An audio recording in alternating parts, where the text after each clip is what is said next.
Salut, c'est Antoine Alphabody et aujourd'hui on va parler de comment éviter de grignoter. Et il y a une méthode pour ça que moi je trouve vraiment pratique, c'est en fait de structurer ta journée de façon à ce que justement tu te retrouves avec quasiment l'impossibilité de grignoter.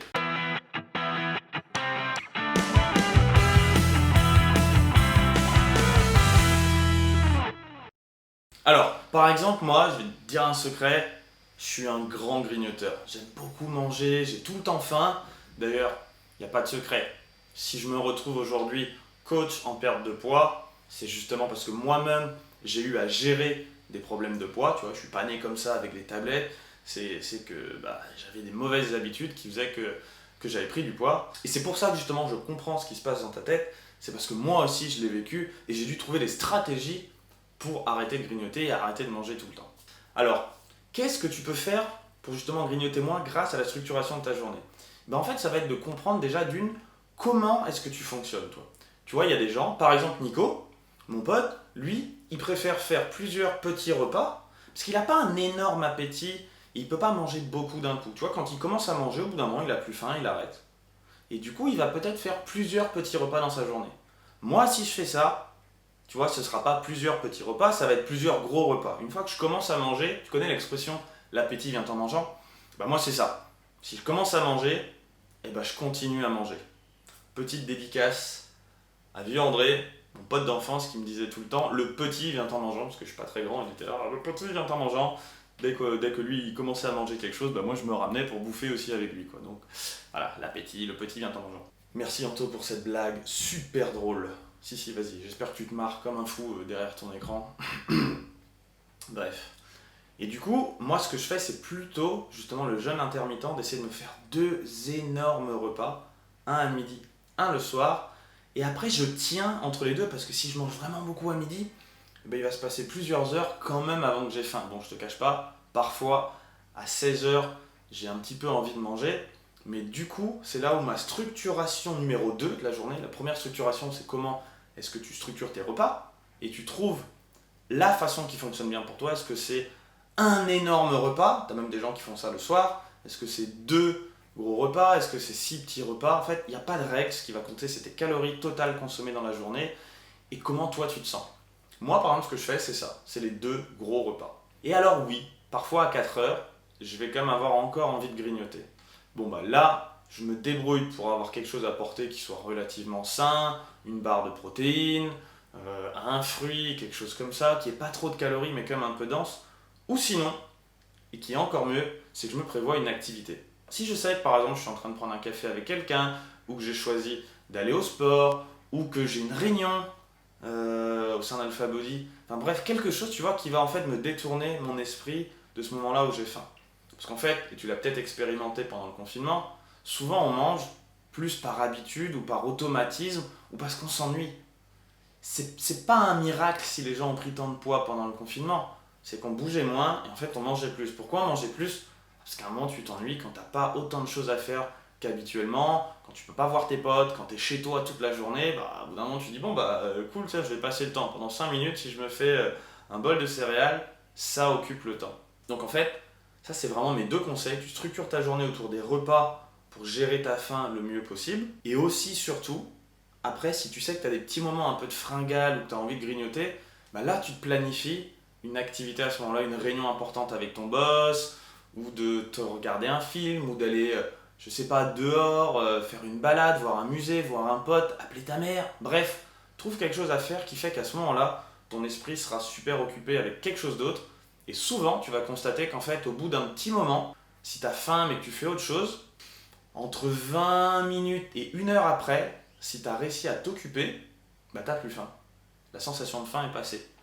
Et si tu as participé au challenge de nutrition Alphabody, tu le sais, parce que tu étais peut-être habitué à manger dès le matin.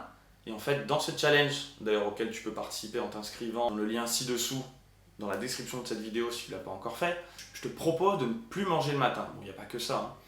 Et en fait, au début, ça peut sembler compliqué, mais ça a été prouvé scientifiquement et empiriquement avec tous les gens qui ont fait notre challenge.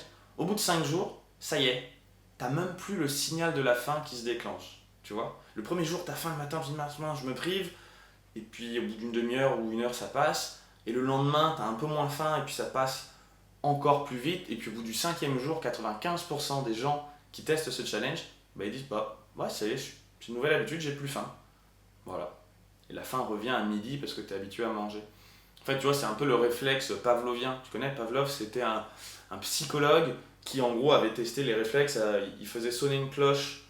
Il y avait des chiens, il faisait sonner une cloche, et tout de suite après avoir fait sonner la cloche, il leur donnait à manger dans la gamelle. En fait, ce qu'il faisait, c'est que, du coup, ton corps, quand tu vois de la nourriture, et pareil pour un chien, il commence à produire des sucs gastriques pour la digestion, et c'est ça aussi qui donne un petit peu faim, tu vois, de la salive, et le chien, il était en mode, ouais, cool, je vais manger. Et à la fin, il s'était rendu compte que même s'il ne mettait plus la nourriture, juste s'il faisait sonner la cloche, le chien avait associé ce déclencheur avec le fait de manger, et du coup, son corps commençait déjà à produire des sucs gastriques, et faisait qu'il avait faim. Ben, en fait, nous, c'est un peu pareil. Si tu es habitué à manger tous les jours à telle heure, au bout d'un moment, ton corps, il sait que tu vas manger, et même 5-10 minutes, une demi-heure avant, ton corps, il commence à produire tout ce qu'il faut pour digérer. Et du coup, cette nouvelle habitude, il faut la casser. Enfin, le fait de ne pas manger, il faut s'y habituer au début, parce que ton corps, tous les matins, si tu es habitué à manger à 7h30 avant d'aller au boulot, tous les matins, ton corps, c'est comme s'il avait une petite cloche, poum, il est prêt à digérer.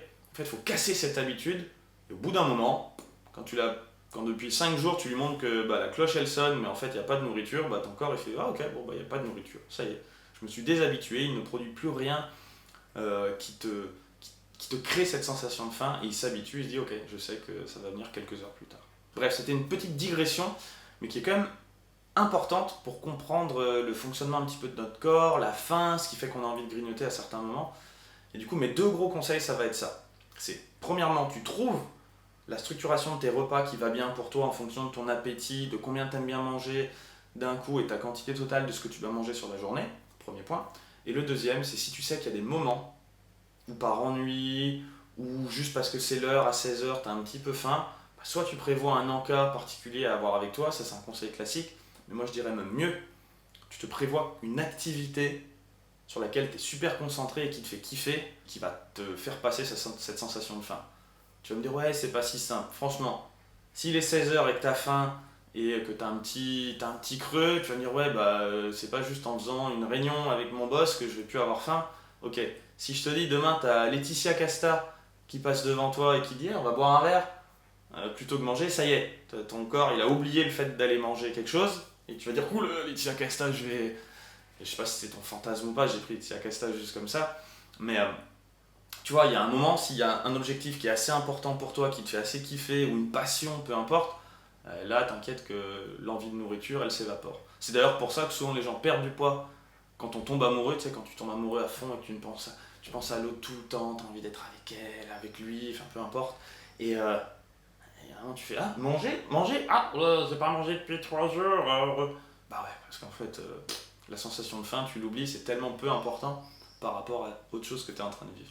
Du coup, structure ta journée pour qu'il y ait des choses importantes dedans qui te fassent kiffer au moment où tu pourrais avoir envie de grignoter. Comme ça, bah, magiquement, l'envie de grignoter, tu l'ignores, tu grignotes pas et tu maintiens ton physique ou tu perds du poids comme tu le voulais. Donc tu peux t'abonner à la chaîne, tu peux aussi mettre un petit like, un commentaire si tu as une question, si tu trouves que ce que j'ai dit est intéressant, si tu veux avoir des précisions, si tu as envie de m'insulter, c'est le cas aussi, il y a pas mal de gens, tu regardes dans les commentaires, ça arrive souvent. N'hésitez pas, franchement ça me fait toujours rigoler, les commentaires, je les trouve souvent fun. Et pareil, si tu t'es pas inscrit encore au challenge de nutrition Alpha Body, fais-le, tu vas pouvoir découvrir et expérimenter ce que je te disais sur cette sensation de faim le matin qui disparaît au bout de plusieurs jours. Des bisous!